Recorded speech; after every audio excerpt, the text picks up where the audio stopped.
آئیے ہاتھ اٹھائیں ہم بھی، ہم جنہیں رسم دعا یاد رہیں.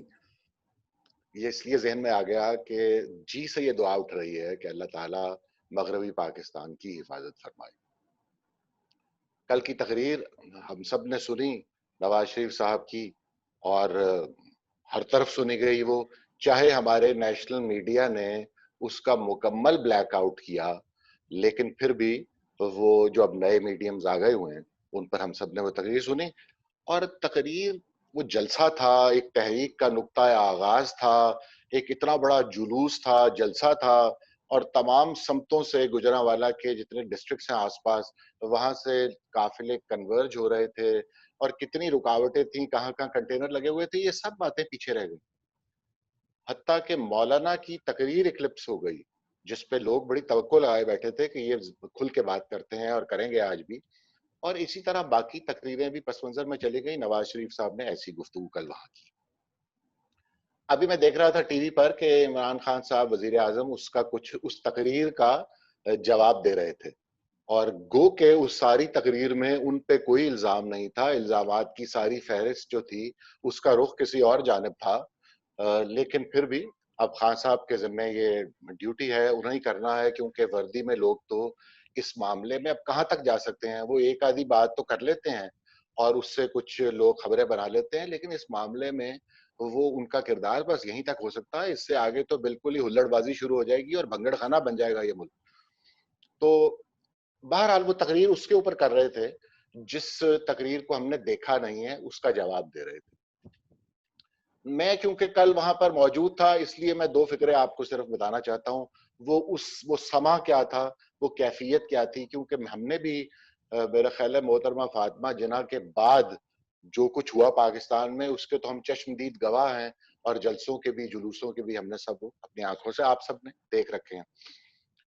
میں آپ کو بتاؤں کہ وہاں پر ایک خاص کیفیت تھی جب نواز شریف وہاں پر اسکرین کے اوپر نمودار ہوئے، تو وہاں لوگوں کے اندر میں نے ایک قوت دیکھی، ایک دم ایک توانائی جو آئی ان کے اندر، وہ بھی دلچسپی سے میں نے دیکھی.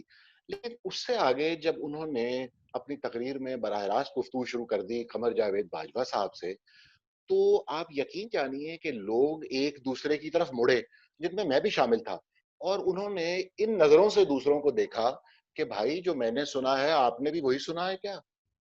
وہ ڈس بلیف اتارنے میں کچھ وقت لگا، لیکن نواز شریف صاحب نے وہ ڈس بلیف اچھی طرح دور کیا. یعنی انہوں نے 10 بار نام لے کر یہ وضاحت فرمائی. وہ میں کیا ایک شعر ہم اس سلسلے میں پڑھا کرتے تھے کہ شرم دہشت جھجک پریشانی ناز سے کام کیوں نہیں لیتی، شرم دہشت جھجک پریشانی ناز سے کام کیوں نہیں لیتی، آپ وہ جی مگر یہ سب کیا ہے، تم میرا نام کیوں نہیں لیتی. تو کل انہوں نے نام لے کر اور براہ راست گفتگو فرمائی. اچھا اس کے بعد جو وہاں نعرہ زنی ہوئی اس پر کوئی بھی آدمی خوش نہیں ہو سکتا، اور محب وطن آدمی خوش نہیں ہو سکتا. اور جیسے آپ کی عدالت نے کل کہا کہ یہ پاکستان کا ہر شہری محب وطن ہے، اور میں بھی دل سے یہی سمجھتا ہوں، ہمارے جج صاحب نے بھی کل یہی بات کی. آپ جب وہ تقریر سن رہے تھے، کیونکہ وہ نیشنل میڈیا پہ تو نہیں آ رہی تھی، تو آپ کہیں ٹویٹر وغیرہ کہیں کسی اور جگہ دیکھ رہے ہوں گے، تو جب اس طرح نواز شریف نے اس صراحت سے اس سارے مسئلے کو بیان کرنا شروع کیا، تو آپ کی دل پر کیا بیتی اور آپ اس سے کیا سمجھے، آپ کا رد عمل کیا تھا؟ سب سے پہلے یہ بتائیے، پھر ہم اس سے آگے چلتے ہیں. دیکھیے آپ جو ہے نا وہ میرے جو بہت محنت سے چھپائے ہوئے راز تاثرات ہیں انہیں اس طرح سے مدعو نہ کیا کریں. جب آپ پوچھتے ہیں تو میرے سے پھر میرے لیے روکنا مشکل ہو جاتا ہے. مختار صدیقی کا ایک مصرع تھا جس سے منو بھائی بہت ریلیکس پڑھا کرتے تھے کہ چشم بڑا تھی دیکھیے ہم کو چاہنے والے کب چاہیں. یہ تو چاہنے والے بھائی کب چاہیں. چشم بڑا تھی آنکھیں راستوں میں تھی دیکھیے ہم کو چاہنے والے کب چاہیں. تو یہ تو بھائی اس کا ان باتوں کا اس لیے نہیں کہ ہم اس ملک کے دشمن ہیں، اس لیے کہ ہم اس ملک کے دوست ہیں، اور ہم یہ سمجھتے ہیں کہ मुल्क और कौम के मुफाद को यकतरफा तौर पे पर्दों में नहीं रखा जा सकता। अगर कौम के साथ खिलवाड़ जो है वो खुलेआम हो रही होगी, अरे भाई ईस्ट पाकिस्तान में हमने जो किया, जब सारी दुनिया जो है उस पर यकसुबान हो तो फिर अकेला चला क्या भाड़ झोंक देगा? ठीक है ना। जो जो हमने 11 इंतखाब इस मुल्क में अब तक हो चुके हैं, और जो इस मुल्क में अदालत का फैसला और इलेक्शन का नतीजा अजीबोगरीब है। दुनिया भर में जब कानून के मुताबिक एक वकील अपनी दलील दे देता है तो वो अपने मौक़िफ़ को बता देता है कि मैंने कानून के मुताबिक तुम्हारा मुकदमा साबित कर दिया है, तुम्हें सजा नहीं हो सकती, या ये कि तुम्हें सजा होगी। हमारे यहाँ हमें मुकदमा का फैसला होने तक मालूम नहीं होता कि मुंसिफ किस नीयत में है, किस दबाव में है, किस क्या करेगा कानून के साथ, क्या आज कौन सी देखिए। और इलेक्शन का नतीजा आप हमसे 2 बरस पहले पूछे, इलेक्शन का नतीजा हम आपको 1 बरस पहले बता देंगे। ये जो खिलवाड़ होती रही है, मियाँ साहब ने उसको बयान किया है। ये खुशनसीबी है उनकी कि वो तारीख के एक ऐसे मोड़ पे हयात मियाँ साहब के बारे में मैं ये नहीं कहता कि वो पाकिस्तान के की तारीख में आने वाले सबसे बड़े रहनुमा हैं। तारीख के अपने तौर तरीके होते हैं, और वो मेरे से और आपसे हमाद भाई पूछ के तो अजमत का ताज किसी के सर पे नहीं रखेगी ना। लेकिन मैं ये समझता हूँ कि कौम के बेहतरीन मुफाद में ये है कि कौम के साथ जो खेलना है, कौम के साथ जो फरेबकारी है, उसको बंद कर दिया जाए। ये कौम इससे बेहतर की मुस्तहिक है। कौम डिजर्व करती है कि जो उसकी मईशत है, उसका जो कौमी एहतराम है और जो उसका इम्कान है, उसे जमहूरियत की शफाफ अमल में रखा जाए। उसे जो है वो किसी की जाती तजुर्बागाह में नहीं होना चाहिए। आपकी गुफ्तगू से मैंने यह अखज़ किया कि आप फरमा रहे हैं कि नवाज शरीफ के साथ आप नहीं हैं, नवाज शरीफ आप लोगों के साथ है। यानी आवाम का केस जो है, मुकदमा, वो नवाज शरीफ अगर लड़ रहा है तो वो आपका आदमी हुआ, यानी आवाम का आदमी हुआ। वो ये जो कहते हैं ना कि ये नवाज शरीफ के साथी हैं, ये नवाज शरीफ के साथ, नवाज शरीफ के साथ नहीं है। आप किस बिना पर फातिमा जना की हिमायत करते हैं? आप फातिमा जना के साथ हैं, लोग कहेंगे। आप कहेंगे कि जुल्फिकार अली भुट्टो के साथ है वजाहत मसूद। ऐसा नहीं है। बात तो यही है ना, आप ये कह रहे हैं कि भुट्टो साहब आपके साथ थे, यानी आवाम के साथ थे।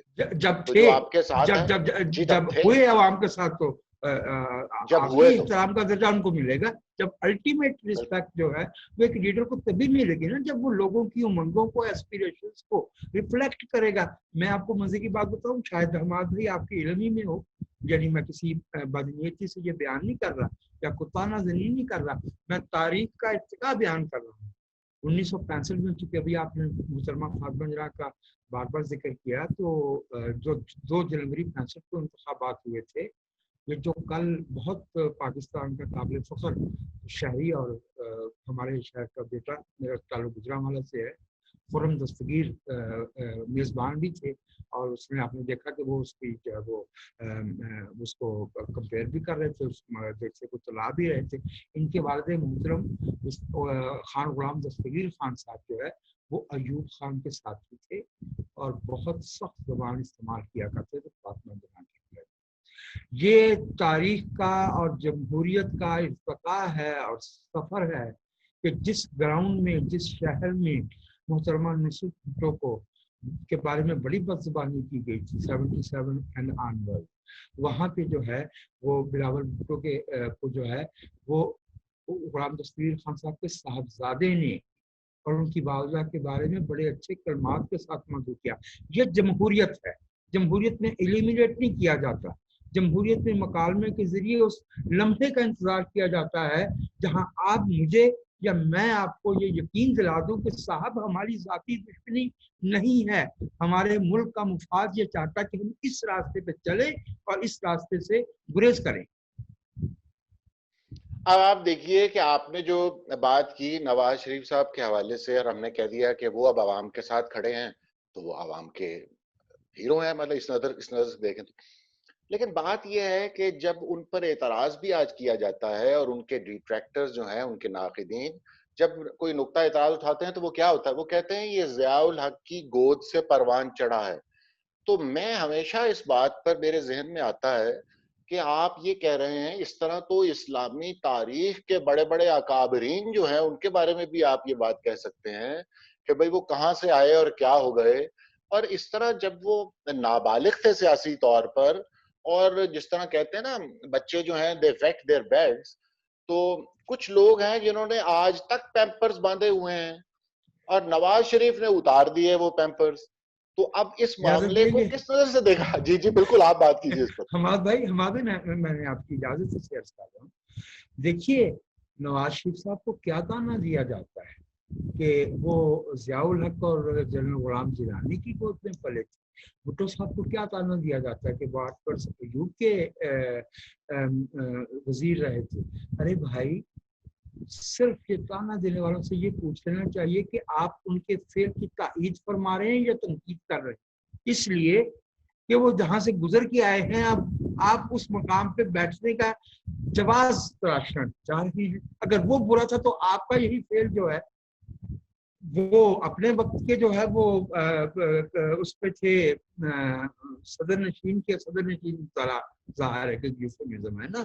تو آپ یہ پوچھیں, ارے وہ عمران خان صاحب بھی فرماتے ہیں کہ یہ تو ماشاء اللہ کا اور عامریت کا پالا ہوا ہے.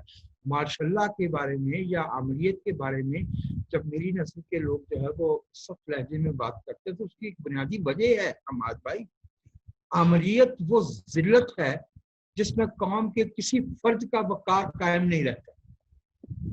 بھٹو اور نواز شریف جی جی میں جی صرف سر ایک فقرہ بولنے لگا تھا کہ جب بسم اللہ. نواز شریف کو ہتھ کڑی لگائی جاتی ہے تو کروڑوں پاکستانیوں کو ہتھ کڑی لگائی جا رہی ہوتی ہے, ہماری تذلیل ہوتی ہے, ہماری توہین ہوتی ہے. آپ درست فرما رہے ہیں. اسی جب طرح جب 1900 بھٹو کو جب جی جی جی سر جی آپ فرمائیے نہیں آپ بات کیجئے, کوئی بات نہیں. میں معذرت چاہتا ہوں, میں نے مداخلت کی بجائے. ارے سید میں اس سے آگے کی بات کر رہا تھا. 1958 میں 30 برس کا بھٹو جو پولیٹیکل ایسپیریشنز رکھتا ہے اور جسے کوئی نہیں جانتا تھا سوائے لاڑکانہ کے اس کے مزاروں کے, اسے سیکھنا ہے, اسے ایڈمنسٹریشن سیکھنی ہے, اسے لیجسلیشن سیکھنی ہے, اسے سیاست میں جو ہے وہ اچھا اور برا اور اندھیرا اور اجالا سب کے بارے میں جاننا ہے. وہ کیا کرے گا اگر وہ اچھا فرض کیا کہ بھٹو صاحب تو وہی نہیں ہوتے تو کیا وہ نومبر 67 میں پیپلز پارٹی کی بنیاد رکھ پاتے؟ اگر میاں نواز شریف صاحب جو ہے وہ 1981 میں وزیر خزانہ, 85 میں وزیر اعلیٰ نہیں بنتے, ماشاء اللہ کے اندر ہی بنے تھے نا, ضیاء الحق کے پروردہ تھے نا. لیکن میں تو اس نواز شریف کو جانتا ہوں جو 13 اپریل 1993 میں کو کہتا ہے کہ میں ڈکٹیشن نہیں لوں گا. Then he's my man. Then he's my man. جب انہوں نے اپنے پیمپرز اتار دیے, آپ یہ فرما رہے ہیں. اصل میں میرا مسئلہ یہ ہے کہ پیمپر سے جو میری جو ہے نا وہ سید وہ جو میری شامہ جو ہے وہ نازک ہے, اس لیے میں ذرا پیمپر سے بلوغت کو جب آ گئے, جب انہوں نے بستر بھگونا چھوڑ دیا, یہ قائد اعظم نے بھی تو فرمایا تھا نا کہ 1920 تک وہ کانگریس کے رکن تھے, تو انہوں نے فرمایا کہ ہاں بھی میں کبھی پرائمری اسکول میں بھی پڑھتا تھا. اگر سیاسی رہنما کی رائے اس کی فہم, اس کے مشاہدے اور اس کی بصیرت کے بڑھنے کی وجہ سے تبدیل ہوئی ہے تو اس کو کوئی برا نہیں کہتا. ہاں اگر سیاسی میں یہ کہہ رہا تھا کہ آپ یہی بات تو کہتے ہیں, علامہ کے زمن میں بھی, اقبال کے زمن میں بھی آپ یہی تو کہتے ہیں کہ یہ ان کا تخلیقی ایک سفر ہے اور ان کا فلسافیکل جرنی ہے یہ, کہ جب وہ کبھی وطنیت کی بات کرتے ہیں تو آپ کہہ دیں بھئی یہ کیا شاعر ہوا, کبھی وطنیت کی بات کرتا ہے, کبھی کہتا ہے سارے جہاں سے اچھا ہندوستان ہمارا, اور پھر کہہ رہا ہے خاص ہے ترکیب میں قوم رسول ہاشمی اور تازہ خداؤں میں بڑا سب سے وطن ہے. تو یہ جو جست ہوتی ہے, یہ جو سفر ہے, اس کی تو تعظیم ہی کی جا سکتی ہے نا, تو زندہ چیزیں ہی کر سکتی ہیں. ہاں اگر انجماد کا شکار ہوں اور آپ جوہر بن چکے ہوں تو پھر آپ میں ترقی کی گنجائش نہیں ہوتی. جی فرمائیے, آپ مسکرا رہے ہیں. یوسفی صاحب نے ایک بہت اچھا جملہ کہا. انہوں نے کہا کہ بینکر جو ہوتا ہے نا وہ کسی ساہوکار کے بارے میں جب اس کو قرضہ دینا ہو تو ایک بات ضرور معلوم کرتا ہے کہ روئی کے بھاؤ گرنے سے اس کا گودام آگ تو نہیں پکڑتا. واہ, यानी क्या बात। जब जमहूरियत पे बुरा वक्त आए और सियासतदान जाके अमरीत की गोद में बैठ जाए और ये भूल जाए कि वो 15 बरस जैसा भी जमहूरी अमल था उससे फायदा उठा रहा था। मेरा इशारा मुहतरम शेख रशीद साहब की तरफ है, या शुजात हुसैन साहब की तरफ है, या परवेज इलाही साहब की तरफ है, या अता मानिका साहब हैं हमारे, या दानियाल साहब की जो भी सियासत हो, तो उनके वालिद मोहतरम शफकत फरमाते हैं चौधरी अनवर अजीज साहब। मैं हमेशा कहता हूँ चौधरी साहब आपने कोई दो इंतखाब एक सियासी जमात से नहीं रहे, और वो 62 से हमारे चले आ रहे थे। तो भाई ये जो टाइम लाइन है ना, ये बताती है कि जैसे अब मोहतरम परवेज रशीद साहब है, इन्होंने ज्वाइन किया मुस्लिम लीग नवाज को, और उसके बाद से उसके साथ है 93 में जब मियां नवाज शरीफ पे बुरा वक्त आया था। नजर आ जाता है कि ये अपने जाती मुफाद में तब्दीली आई है, या अंदर से जो है वो सोच तब्दील हुई। अच्छा जी, मैं आपको सिर्फ ये जो हम बात कर रहे थे इसी को आगे बढ़ाते हुए, इमरान खान साहब ने जो आज गुफ्तगू की है कन्वेंशन सेंटर में, उसमें उन्होंने बुनियादी बातें यही की हैं कि ये ज़ियाउल हक का परवरदा, ये जेलानी का लगाया हुआ पौधा, और ये भाग गया है गीदड़ जाकर बाहर जाकर और हमारी फौज के खिलाफ ये प्रोपेगेंडा कर रहा है, ये उन्होंने गुफ्तगू फरमाई है। तो इसमें बातें तो वही हैं जो वो करते हैं, लेकिन उसमें एक खास तरह का उनके अंदर गुस्सा भी नजर आ रहा था, यानी बड़े भरपूर तरीके से वो जवाब देने की कोशिश कर रहे थे। अब ये जो गुस्सा था ये उनका जाती था या इंजेक्ट हुआ था उनके अंदर, जो भी मामला था, लेकिन उन्होंने जो इल्जामात लगाए कि ये लंदन भाग गया है आदमी, तो उस पर आप अपने, मैं यानी उस पर सिर्फ एक बात मेरे ज़हन में बार बार आ रही थी कि ये जो कहते हैं कि नवाज शरीफ चला गया, वो अपनी सबसे अजीज जान लाडली बेटी को इस नरगे में छोड़कर गया हुआ। तो आप इस पर क्या राय रखते हैं, किस तरह देखते हैं? एक बात जिन दिनों में यहाँ पे बहुत बात हो रही थी कि मियां नवाज शरीफ साहब वही है ना जो परवेज मुशर्रफ के साथ डील करके सऊदी अरब के लोगों के कहने के इशारे पे या उनके मदद से जलावतनी में चले गए थे, जेल छोड़ गए थे। ये और बात है कि जो ये बात कहते हैं उन्होंने शायद कभी जेल की ड्यूटी भी नहीं देखी होती। मैं बार बार कहता था कि जब मियां नवाज शरीफ साहब ने कौम के साथ अल्टीमेट धोखा किया जनाब, डील करके आमर के साथ, और सऊदी अरब जाके बैठ गए वहां, उनके पता नहीं वो कौन सा सलूक पैलेस था या कौन सा, तो मैं ये पूछता था कि किस कानून के तहत गए थे, मुल्क के अंदर क्या हो रहा था, और ये सवाल उठाने वाले खुद क्या कर रहे थे। एक एक का नाम, आज 17 तारीख है ना, 18 अक्टूबर 99 को जो कॉलम छपे थे, मैं उनका नाम और लिखने वाले का नाम और आधा कॉलम भी जुबानी सुना दूंगा। यही अक्टूबर का महीना था 99 में। ये जो आमरीत की मुखालफत है, ये मार्च 2007 में अदलिया की तहरीक का जो भी मामला थे वो सामने आने पे नहीं होती। मार्शल्ला की और आमरीत की मुखालफत अक्टूबर 99 में होती है, और मुशाहिदुल्लाह खान करता है, परवेज रशीद करता है, साद रफीक करता है, सदीकुल फारूक करता है, जावेद हाशमी करता है, यूसुफ गिलानी ने की 2004 में। बहुत से लोग जो अपने घरों में आराम से कल वाले कपड़े पहन के बैठ गए, अब वो ये दूसरों को ताने देते हैं कि मियां साहब जो है वो यहाँ से चले गए। देखो साहब, जब भुट्टो साहब को फांसी दी जा रही थी आप क्या कर रहे थे? जब मियां नवाज शरीफ साहब को अटक कले में रखा गया था, जब हथकड़ियां लगा के कराची ले जाया जाता था, आप क्या कर रहे थे? अजीब लोग हैं, यानी ये खुद इनमें अजीमत नहीं है एक लम्हे की, और ये दूसरों को ताने देते हैं। अनफॉर्चुनेटली ये जो जमहूरियत का मुकदमा है, इसमें अंदर से भी जो है वो इंसान को अजियत सहना पड़ती है, और बाहर से भी इजाजत है। तो एक मुख्तसर बहर का शेर सुना के आप उससे आगे चले, इजाजत दें? इजाजत दें ना हमारे? अच्छा, बिस्मिल्लाह। आती जाती सांस का आलम न पूछ, आती जाती जाती सांस का आलम न पूछ, जैसे दोहरी धार का खंजर चले। वो बिस्तरे मरग पे पड़ी अपनी अहलिया को छोड़ के बेटी को लेके उस पाकिस्तान में पहुंचा है। क्या उसको भूल गया था कि 10 सितंबर 2007 को उसके साथ इस्लामाबाद के एयरपोर्ट पे क्या हुआ था? उसको सब याद होता है।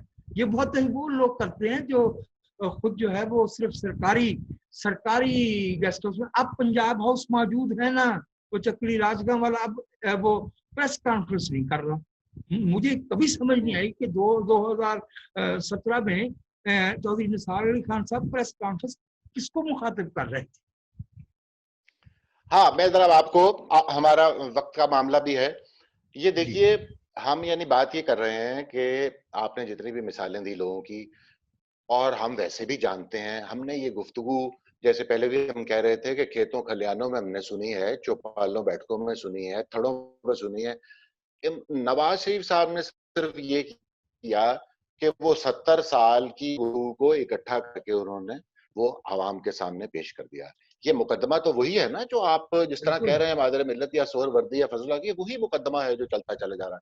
बल्कि कायद आजम ने भी जो अपनी मुख्तलिफ तहरीरों में उनके ख्यालात अयूब खान साहब के हवाले से सामने आते हैं, हालांकि अभी कुछ हुआ नहीं था मुल्क में, ये वही मुकदमा है जो कायद आजम ने जो जून 1948 को स्टाफ कॉलेज कोयटा में पेश कर दिया था, लिखी हुई तकरीर एक तरफ एग्जैक्टली कि आप अपने हलफ का जो है वो उसको पढ़ भी दीजिए, उसका कोई एहतराम करना भी सीखिए। कायद आजम ने कहा कि अपने हलफ का एहतराम कीजिए, और शाहिद अजीज ने, जिनके बारे में हमें ये भी नहीं पता कि मरहूम है या जिंदा है, अपनी किताब में लिखा कि मैं ही रह गया था सड़े भूसे आइन की पासदारी कर, सड़ा रॉटन का लफ्ज यूज किया अपनी किताब में आइन के लिए। सुभान अल्लाह, ये मुकदमा है भाई। एक तरफ मोहम्मद अली जिन्ना है, एक तरफ जो है शाहिद अजीज है।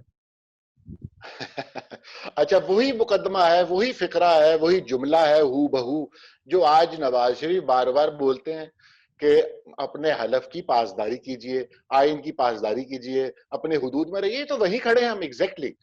तो हम यानी कह ये रहे हैं कि ये सारी गुफ्तगू, जैसे हमने पहले भी कहा कि मादर मिल्लत को अगर तकरीर की आजादी होती तो वो यही तकरीर करती ना। और अगर जुल्फिकार अली भुट्टो, बेनजीर भुट्टो और बाचा खान और अचकजई, अब नाम लेते चले जाइए, उन सबको अगर आजादी होती तो वो यही तकरीर करते जो नवाज शरीफ ने की है। ऐसा ही है ना जी। अब मुझे आप ये बताइए कि ये पंजाब में, पंजाब के दिल में, गुजरावाला में, वहां पर जो नाराजनी हो रही है, जो एक खास तरह का मूड मैं देख रहा हूं, ये तो एक हमारे लिए बुरी खबर है या अच्छी खबर है, ये मैं तय नहीं कर पा रहा। अब आप इस पे राय दीजिए कि लोग जो हैं, जिसे पंजाबी में कहते हैं ना, अक गए हैं, तो वो कैफियत हमने वहां पर देखी है। और तो लोग जाग भी रहे हैं, अपने मुकदमे का एहसास भी रखते हैं, लेकिन बहरहाल इसको ये कहाँ मुंतज होगा, ये आगे हम कहाँ जा रहे हैं, इस पर भी तो गौर करने की जरूरत है। देखिए, मेरा ताल्लुक गुजरावाला से है। हमाद गुजरावाला के लोग तो जो है वो दही या दूध भी खरीदने जाएं तो अपना जो उनकी दरख्वास्त होती है दुकानदार से, तो वो गालियों की जुबान में करते हैं। लेकिन जो मुहज़्ज़ब लोग होते हैं, जो मुहज़्ज़ब कौमें होती हैं, वो गाली से इज्जत नहीं पाती और गाली से आगे नहीं बढ़ती। गाली कोई ऐसी बात नहीं है जिसका जवाब दिया जाए या जिसका दफा किया जाए, नहीं करना चाहिए। कौम को गाली नहीं देनी चाहिए, वरना 73 बरस बाद कौम भी गाली देती है, इससे पूरी कौम का इज्तिमाई नुकसान होता है। गाली कोई अच्छी बात नहीं है, लेकिन हमें ये मालूम है कि ये जो हेरल्ड का महनामा अंग्रेजी का बंद हो गया है ना, उसके मुदीर से मिलने जाने वाला मुदीर की तरफ मुंह करके बैठना भी गवारा नहीं करता। इतनी रौनक थी उसमें। मैं देखिए, मैं गाली नहीं दे रहा, मैं सिर्फ अर्ज कर रहा हूँ हकीकत कि दीवार की तरफ मुंह करके बात करता है। यानी वो इस काबिल नहीं समझता कि एक 50 साल पुराने जरीदे के मुदीर को वो मुखातिब करे। तो उस भाई फिर कौम जो है और जो इंसानी मुआशरा है, वो फिर मेरे और आपसे पूछ के ग्रोटिन थोड़ी लगाता है। फिर वो इस पाकिस्तान में हम तो कहते ही रह जाते हैं, ये चिटागांग में भी हमारे बच्चे हैं, तीज गांव में भी हमारे बच्चे हैं, ये तंगील में भी हमारे बच्चे हैं, ये कॉक्स बाजार में भी हमारे बच्चे हैं। लेकिन वो फिर मामला हाथों से निकल जाता है। जमहूरियत नाम ही इस बात का है कि गाली को रोका जाए, गाली का रास्ता रोका जाए, गाली का जवाब फिर गाली में आना शुरू हो जाता है। गाली अच्छी बात नहीं है, मैं गाली को डिफेंड नहीं कर रहा। Personally I don't believe in this that कि जमहूरी डिस्कोर्स को जो है वो गाली से आगे बढ़ाया जा सकता है, लेकिन गाली देने से गुरेज करना चाहिए। कौम का मैंडेट चोरी करना गाली नहीं है तो और क्या है? अमरीयत नाफज करना गाली नहीं है तो और क्या है?